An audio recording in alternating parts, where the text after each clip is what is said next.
स्वागत है आपका वॉइस ऑफ इंडिया टीवी में। मैं आपके साथ सिमरन। चलिए जानते हैं देश की कुछ बड़ी खबरें विस्तार से।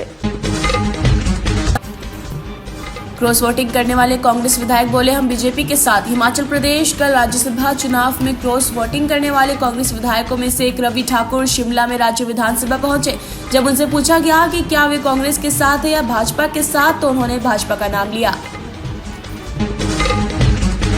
अनुराग ठाकुर ने कांग्रेस पर इल्जाम लगाते हुए कहा कि हिमाचल प्रदेश में बड़े और झूठे वादे करके कांग्रेस की सरकार बनी। केंद्रीय मंत्री अनुराग ठाकुर ने कहा, हिमाचल प्रदेश में बड़े और झूठे वादे करके कांग्रेस की सरकार बनी और अब वे वादे पूरे नहीं हुए। आज कांग्रेस की हालत ऐसी हो गई है कि जहां जहां इन्होंने वादे किए वहां से ये मुकरते नजर आते हैं और इनके विधायक ही इनसे भागते नजर आते हैं। ऐसे क्या मजबूरी थी कि मात्र 14 महीने में इनके विधायक इनका साथ छोड़ गए? एक बड़ा कारण है कि एक गैर हिमाचली और टिकट दिया गया। हिमाचल प्रदेश में बड़े बड़े वायदे करके और झूठे झूठे वायदे करके कांग्रेस की सरकार बनी। चंडीगढ़ के नए मेयर कुलदीप कुमार ने संभाला कार्यभार। चंडीगढ़ के नवनियुक्त मेयर कुलदीप कुमार ने आज चंडीगढ़ नगर निगम कार्यालय में कार्यभार संभाला। उन्होंने कहा, मुझे न्यायपालिका से उम्मीद थी कि हमें इंसाफ मिलेगा। जैसे ही मेरी अधिकारियों के साथ बैठक होती है, उसी के तहत रोडमैप पर काम करेंगे। परंतु कहीं ना कहीं एक आस थी कि मुझे न्यायपालिका पर आस थी कि मुझे न्याय जरूर मिलेगा।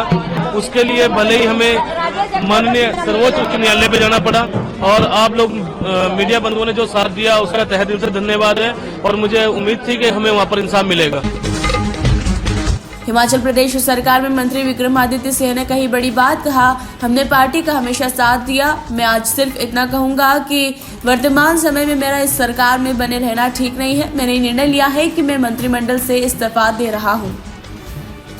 मैंने बोल दिया कि इसलिए रिजाइन किया है कि जो परिस्थितियां आज प्रदेश के अंदर बनी हैं उसको मद्देनजर रखते हुए it is not right for me to continue in this government.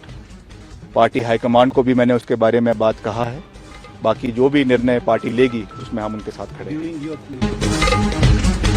हर्ष महाजन ने किया बड़ा दावा, कहा, आज नहीं तो कल हिमाचल में भाजपा की सरकार बनेगी। शिमला में भाजपा नेता हर्ष महाजन ने कहा, जनता जान चुकी है कि कांग्रेस अपना बहुमत खो चुकी है। अब यहां भाजपा की सरकार बनेगी। कैसे बनती है ये आने वाले समय में पता चलेगा। स्थिति घंटों में बदल जाएगी। आज नहीं तो कल यहाँ भाजपा की सरकार बनेगी। मेरे को लगता है सारी जनता देख रही है सिचुएशन। जनता सामने आज जनता जान चुकी है कि अब ये कांग्रेस सरकार अपना बहुमत खो चुकी है। अब भारतीय जनता पार्टी की यहाँ सरकार बनेगी, मजबूत सरकार बनेगी। और ये कैसे बनती है, कैसे होता है इसका काम, ये आप दिन ब दिन घंटों से आप आज से शुरू हो जाए। और भारतीय जनता पार्टी की सरकार बनेगी। आज नहीं कल, कल नहीं परसों बनेगी। राज्यपाल शिव प्रताप शुक्ला से मुलाकात पर हिमाचल प्रदेश के पूर्व मुख्यमंत्री जयराम ठाकुर का कहना कि हाल ही में विधानसभा में जो हुआ उसके बारे में हम राज्यपाल को जानकारी देंगे। हमने वित्तीय विधेयक पर कटौती प्रस्ताव के दौरान मत विभाजन की मांग की थी, लेकिन इसकी अनुमति नहीं दी गई। मार्शल ने सभी विधायकों के साथ जिस तरह का व्यवहार किया वो ठीक नहीं है। हम ये सारा मुद्दा राज्यपाल के सामने उठाएंगे। हिमाचल में राजनीतिक हलचल तेज। आज राज्यपाल से मिलेंगे बीजेपी नेता। पश्चिम बंगाल संदेश खाली मामले में आज से बीजेपी का 2 दिन का धरना प्रदर्शन। ब्रिटेन की कैम्ब्रिज यूनिवर्सिटी में आज भाषण देंगे कांग्रेस सांसद राहुल गांधी। लोकसभा चुनाव को लेकर दिल्ली में आज 8 राज्यों के बीजेपी नेताओं की बैठक। पीएम मोदी आज तमिलनाडु में 17,300 करोड़ की परियोजनाओं का करेंगे उद्घाटन। हिमाचल में राज्यपाल से मिलेंगे बीजेपी नेता। हिमाचल प्रदेश में राजनीतिक हलचल तेज। कल राज्यसभा चुनाव में भी कांग्रेस विधायकों ने क्रॉस वोटिंग की, जिसके बाद बीजेपी प्रत्याशी चुनाव जीत गए। जब थोड़ी देर में बीजेपी नेता राज्यपाल से मुलाकात करेंगे। प्रधानमंत्री नरेंद्र मोदी ने तमिलनाडु के मदुरै में मीनाक्षी अम्मन मंदिर में दर्शन किए और पूजा अर्चना की।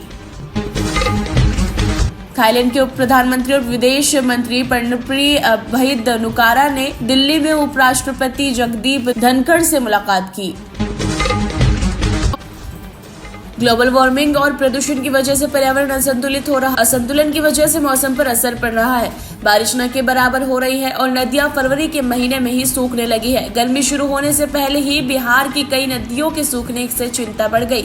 नदियों में पानी की जगह सफेद बाली की धूल उड़ने लगी है। राजस्थान में एक बार फिर से अकबर को लेकर छिड़ी बहस। सूबे के शिक्षा मंत्री मदन दिलावर ने अकबर के चरित्र को लेकर उठाए कई सवाल। उन्होंने कहा कि अकबर तो आक्रांता था, वह मीना बाजार चलाता था, वह महान कैसे हो सकता है। पाठ्यक्रम में पढ़ाए जा रहे ऐसे गलत तथ्यों को हटाया जाएगा।